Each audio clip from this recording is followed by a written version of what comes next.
0, 1. Let's get started. Hey guys, welcome back to the channel. It's the Lifestyle Mom, and we are here with episode 6 of our real estate series. And this episode is going to be all about the home search.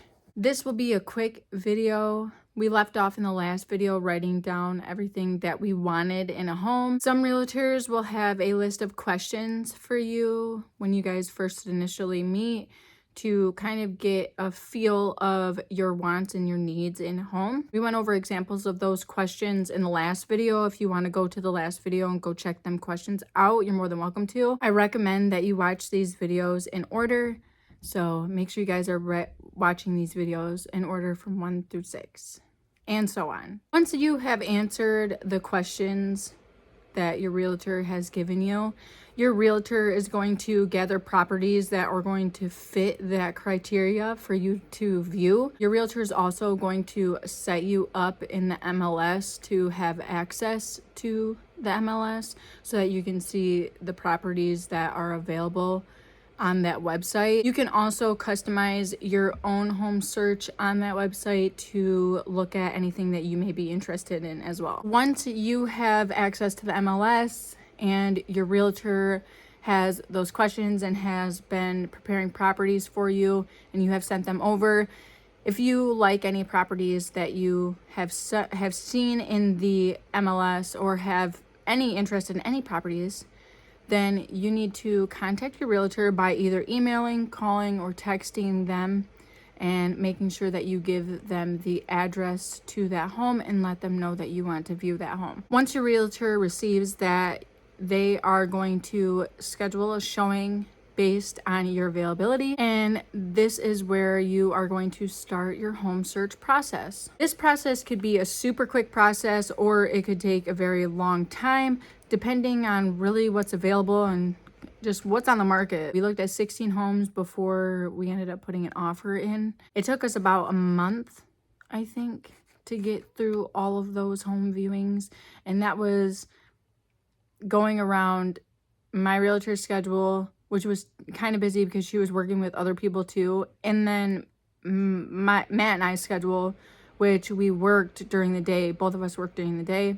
I worked until 3, and then Matt worked until about 5:30. So it was really, really difficult, but you have to find an opening. I mean, whether it's just on the weekends or it's just one day out of the week and you cram pack 3 or 4 showings in one day, that is going to get you a faster result if you have more time and availability to look at homes. There are going to be many factors that come into play when it comes to looking at homes.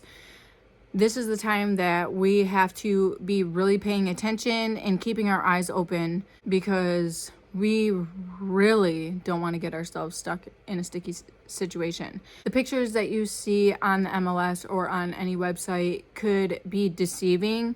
There's a lot of editing apps and a lot of people edit their pictures on there just to look more appealing. So as a realtor, my job at the showings is to take a detailed look around the home and detect any concerns or visible damages to the property. I should also be printing out full disclosures for my clients because full disclosures, anything that could be on there could make or break a situation. If there was previous mold, if there was a leak, if there was a crack in the foundation. Some people just don't want to deal with that even if it has been fixed or resolved. I know that when we were looking, I know water damage and mold was just like a no-go for me. We didn't even want to deal with any of that coming back. We also at least want to know the important things, and you can get those important things sometimes on a disclosure. If you have a pen and paper handy, make sure that you guys are writing these next few things down, as these are going to be important things that you will want to know. You also want to advocate for yourself and make sure that you do your own due diligence on research, because you want to make sure you're getting a great home for a great deal as well. The first thing that we're going to do when we pull up to a showing is you as a client is going to want to view the whole outside of the home. So top to bottom, you're going to start from the roof and you're going to see how it looks. Does it look like it was brand new, or does it look like it needs to be replaced? You want to look at the siding too. Is that all intact?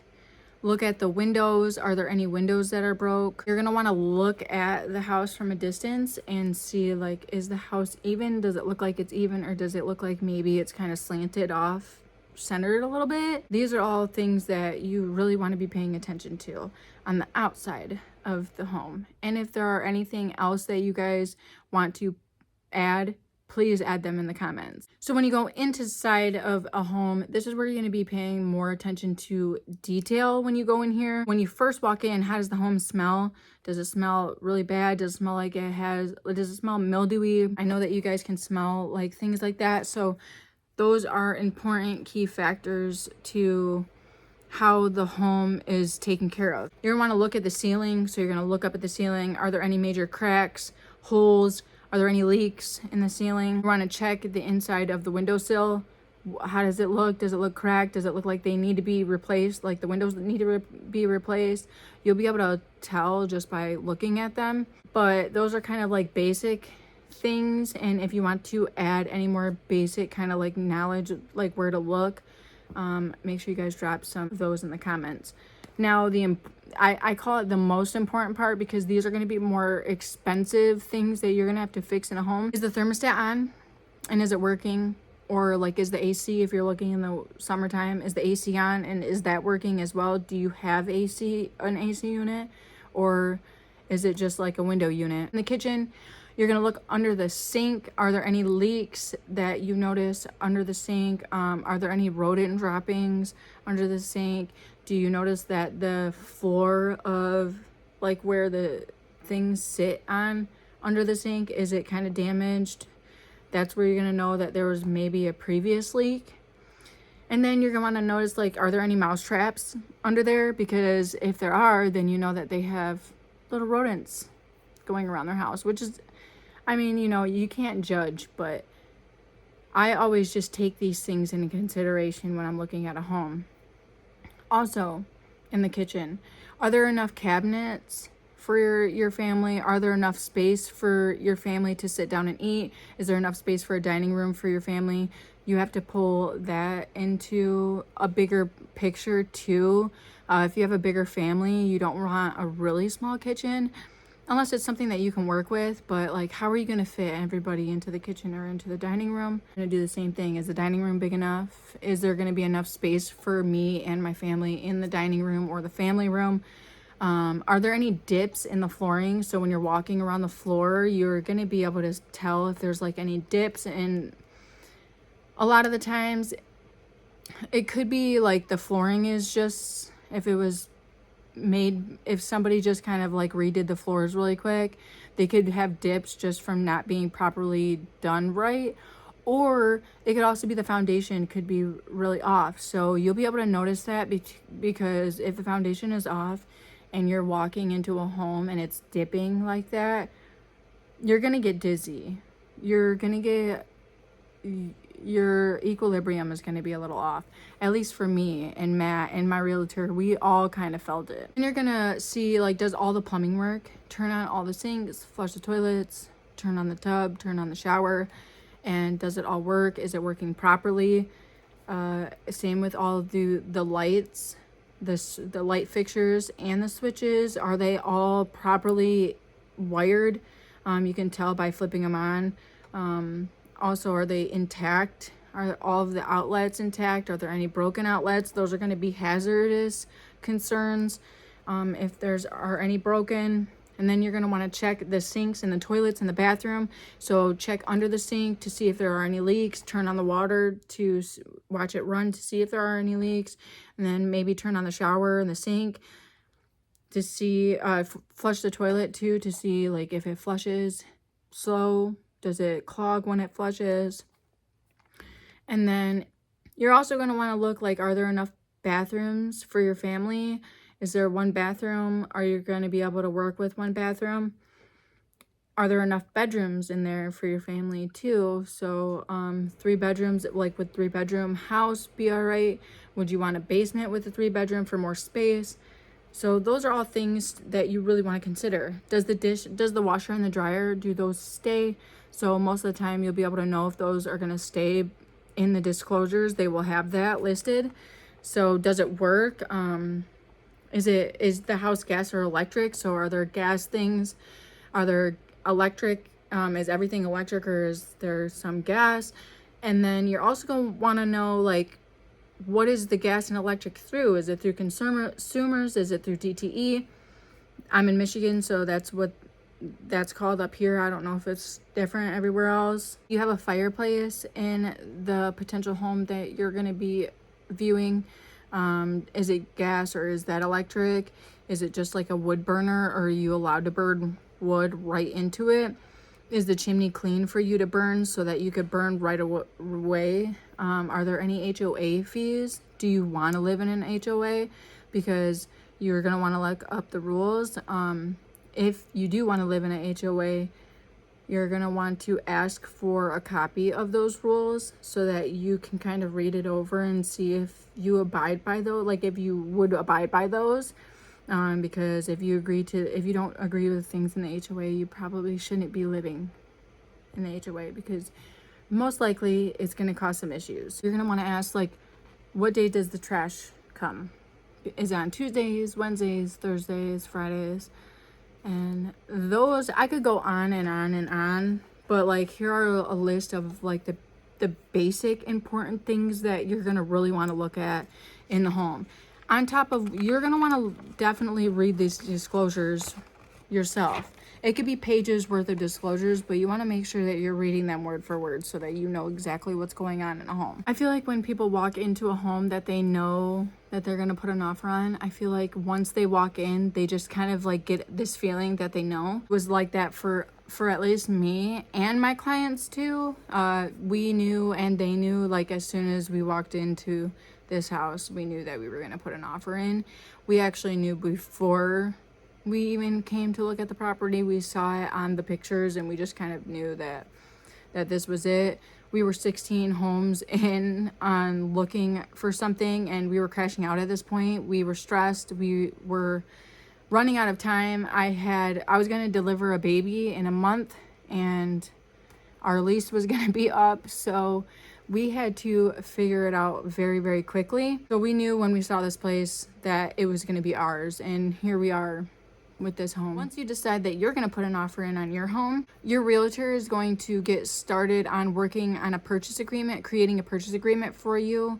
And you're also going to be sent 1 million documents that you're going to need to sign from your realtor. This process you shouldn't take long, because we have been prepping for this for the last 6 months. So we typically will have all of the paperwork that will be needed. The only thing that we will need to be doing is going through all of the contracts, reading them, and then signing them if we agree to it. I say if you have a really good realtor, you can have your offer in within hours, but like typically within 24 hours.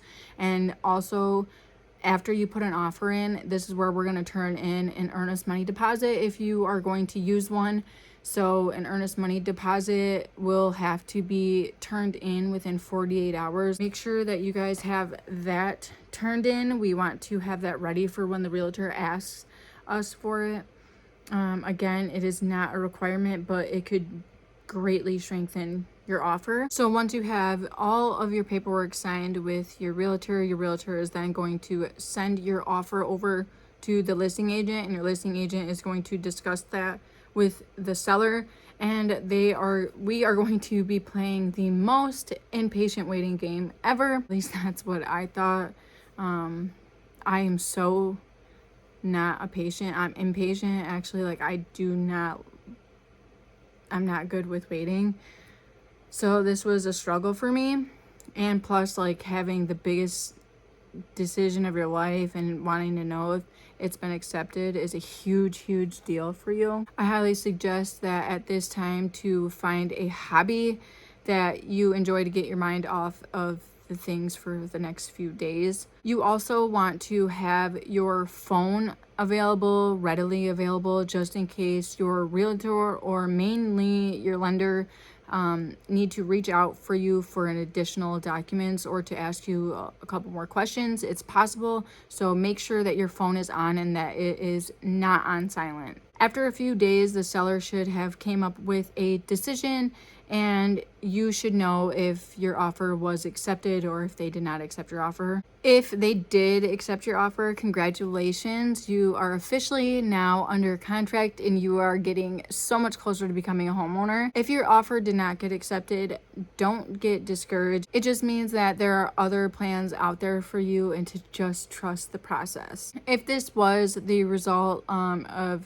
your offer not being accepted, your realtor will then begin your home search process over again, and then you will start viewing homes again. You just might end up coming into your dream home. I promise it's out there, and please don't be discouraged or sad because you don't want any more added stress to this process. With all of this information given in this video, it should help you with your home search process. It should help you be more confident in walking into your potential future home and knowing what red flags to look out for. Hopefully knowing where to look and what to look out for will help your home search process be a little bit easier for you and not be such a stressful experience. I've heard many home buying horror stories. If I can help that situation by making these videos to help you guys kind of understand what goes on and what to look for and things like that, then